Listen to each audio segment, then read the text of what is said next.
ఎదగమని మొక్క నీకు చెబుతుంది.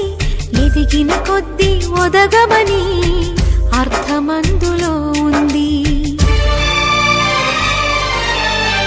అపజయాలు కలిగిన చోటే గెలుపు పిలుపు వినిపిస్తుంది. ఆకులన్నీ రాలిన చోటే కొత్త చిగురు కనిపిస్తుంది. మౌనంగానే ఎదగమని మొక్క నీకు చెబుతుంది. ఎదిగిన కొద్దీ ఒదగమని అర్థమందులో ఉంది.